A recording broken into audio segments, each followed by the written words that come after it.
Evelyn Green was a nurse, but not in the conventional sense. She had taken a job at Willard State Hospital in New York in the summer of 1910, a sprawling institution meant to house the criminally insane and those deemed too unstable to function in society. In the dusty corners of the hospital's history lay tales more sinister than any she'd imagined. Willard was built in the 1860s, originally serving as a refuge for the mentally ill. By the time Evelyn arrived, it had morphed into a place of despair, its walls echoing with the restless spirits of those lost to the system. Patients were often treated with barbaric methods, including lobotomies and insulin shock therapy. The hush of the halls was often broken by shrieks and cries of desperation. One evening, after a shift that left her emotionally drained, Evelyn stumbled upon a hidden room marked "Records Do Not Enter." Curiosity gnawed at her as she glanced down the dimly lit corridor, the air thick with dread. Caution was overpowered by a desire to unveil the truth lurking within. Inside, she discovered rows of dusty files and photographs of former patients with haunting pasts. One face, in particular, drew her attention: Clarissa Hart, a woman committed for melancholy more than a decade earlier. But the notes indicated she had been subjected to horrifying experiments meant to control her mind. Evelyn's blood ran cold as she realized that Clarissa had died mysteriously in the institution, her death classified as natural. What had truly happened to her? As she pored over the documents, a sense of impending doom wrapped around her like a shroud. Days turned into weeks, and Evelyn's obsession with Clarissa's story grew. Her heart raced. She couldn't help but wonder if this was Clarissa's fate. As insomnia set in, haunting dreams flooded her nights.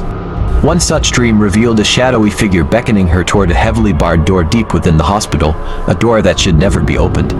The warning was clear: some horrors were meant to remain buried. Ignoring her gut instinct, Evelyn ventured toward the door she had dreamt about. It turned out to be the entrance to an abandoned wing of the hospital. The atmosphere thickened, and the walls seemed to breathe.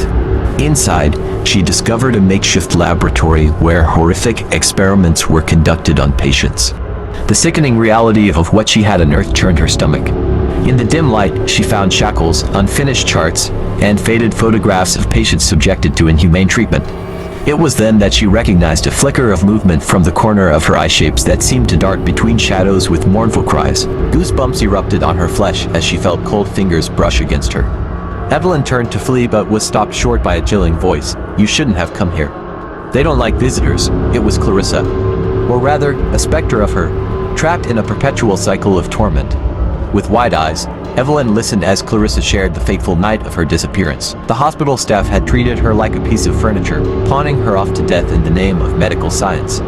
Determined to expose the horrors of Willard State Hospital, Evelyn escaped the nightmarish wing, her heart racing as the cries of lost souls echoed behind her. But would anyone believe her? Would anyone listen to the tormented voices of those buried in the depths of history? In the following weeks, she crafted a detailed letter containing everything she had witnessed, pooling her courage to send it to the local newspaper. As she dropped it in the mail, she felt the weight of the world lift, but at what cost? Days later, panic enveloped Evelyn as she learned that the letter had not only gone unnoticed, but her fellow nurses had started disappearing too. The shadows had eyes, watching her every move, warning her to stay silent.